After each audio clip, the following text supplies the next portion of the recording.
السلام عليكم ورحمة الله تعالى وبركاته. تحية طيبة للجميع. منظمة العفو الدولية أمنيستي اللي هي منظمة غير حكومية كتضامن مع حميد المهداوي والنشطاء السياسيين والحقوقيين والصحفيين في المغرب.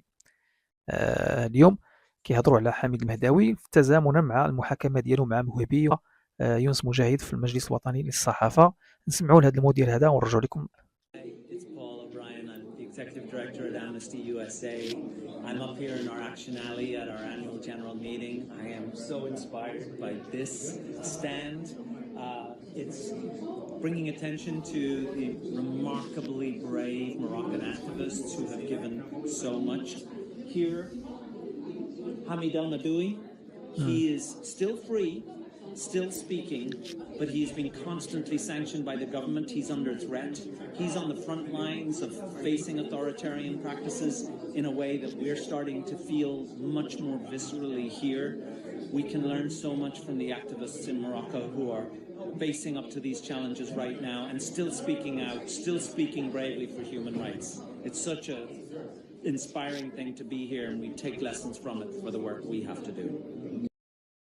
ضحكني هو اصلا تيضحك علينا ملي قال لك ان النشطاء الحقوقيين وحميد المهداوي استلهم منهم ديك الشجاعة، وأنهم واقفين ضد الاستبداد ديال المخزن وديال الحكومة المغربية، وأنهم في الصفوف الأمامية كياكلوا الدق نهار على نهار وهم مهددون في حياتهم وفي الأسر ديالهم وفي العمل ديالهم. مزيان يكون عندنا حقوقيين وصحفيين ونشطاء جمعويين كيدافعوا على حقوق وكرامة المواطن المغربي، وتكون عندنا هذه الحركية الحقوقية في البلاد وتضرب بنا مثال مزيان. ومزيان أن المغربي يوصل لهذه الرفاهية في حقوق الإنسان والكرامة والحرية وإلى غير ذلك من المصطلحات التي يستعملها هؤلاء. الأجدر أن هذه المنظمة هذه تهضر على حقوق الإنسان اللي ضايعة في إقليم الغرب، خصوصا مدينة سي سليمان اللي هاد حميد المهداوي اللي كتدافع عليه ضارب الطم ما تيهضرش على هذا الإقليم هذا، واللي هو واحد من هذا الإقليم قريب له وكيعرف مشاكله وكيعرف الشادة والفادة ولا تخفى عليه خافية، ومع ذلك فضل أنه يتستر وفضل أنه يدير ظهره لهذه المشاكل ويعمر ودنه بالصمغ باش ما يسمعش ماذا يعيشه وماذا يعانيه هاد الناس هادو اللي عايشين في إقليم الغرب.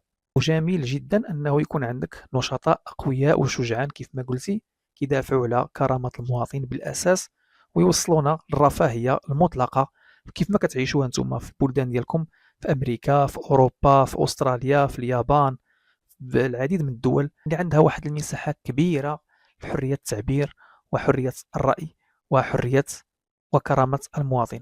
هذا هو الدور ديالكم الحقيقي، خصكم تنزلوا لهذا الإقليم هذا وتشوفوا المعاناة اللي كيعيش، حيت نتوما عندكم طاقم كبير فيه ناس متخصصين في العمل الجمعوي وفي العمل السياسي وفي العمل الإعلامي وبالأخص العمل الحقوقي والقانوني، وغتشوفوا هاد الناس هادو اللي تيستحقوا هاد التكريم هذا واللي كيستحقوا هاد الدعم واللي كيستحقوا هاد يعني التغطية الإعلامية العالمية.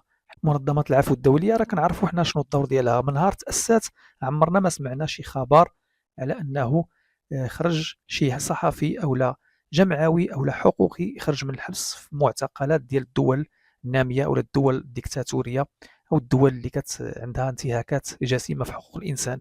عمرنا إطلاقا سمعنا أنه خرج شي واحد أو لا نتوما ضغطتوا وخرجتوه. الدور ديالكم هو أنكم كترفعوا التقارير هيئة الأمم المتحدة، والأمم المتحدة بالدور ديالها كتضغط على هاد الدول هذه باش توصل الامتيازات ديال الدول اللي صايقه العالم بحال أمريكا، فرنسا، إنجلترا والدول القوية اللي الهم ديالها الوحيد هو الثروات ديال هاد البلدان هذه. فحميد المهداوي بالنسبة لكم نتوما هو واحد الورقة ديال الضغط على المغرب باش الأمم المتحدة تلقى الدارعة أنها يعني تجلد هاد البلاد هذه وتعطى الامتيازات لفرنسا والإسرائيل وأمريكا أكثر وأكثر من داكشي اللي معطي لهم. بالنسبة لي نتوما أنا كنشوفكم منظمة ديال الابتزاز لا أقل ولا أكثر، فما تضحكوش علينا وتبقاو علينا حميد بن حميدة ولا حمودي، هادشي هذا كذوب، تمثيل وسينما وضحك على الذقون الناس اللي عايشين في هذه البلدان النامية اللي مازال ما عارفين شنو الدور ديالكم.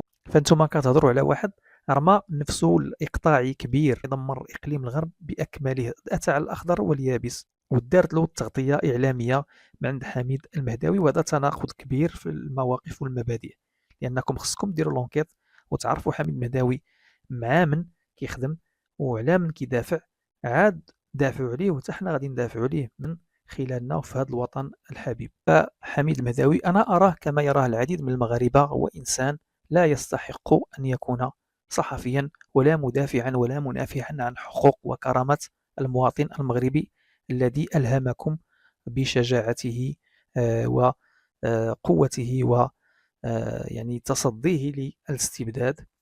ففعلا الصحافة ليست جريمة، ولكنها لا يمكن أن تقتات وتنتعش على مآسي المواطنين المغلوبين الذين يعيشون الفقر المدقع، الذين سلبت أموالهم وأراضيهم وسلبت ثرواتهم من طرف أناس عاثوا في الأرض فسادا، الذين ركن إليهم حميد المهداوي وآثر نفسه على أن يدافع عنهم باستماتة وأن يضلل الرأي العام الوطني والدولي بأعمالهم القذرة، وجعل موقعه بديل رهن إشارتهم. هذه الحقيقة اللي خصكم تقولوها الناس وتقولوها للمتتبعين ديالكم وتقولوها للمغاربة، ماشي تزيدوا تدلسوا علينا وتدلسوا على عباد الله كما كيدير حميد. وشكرا للجميع.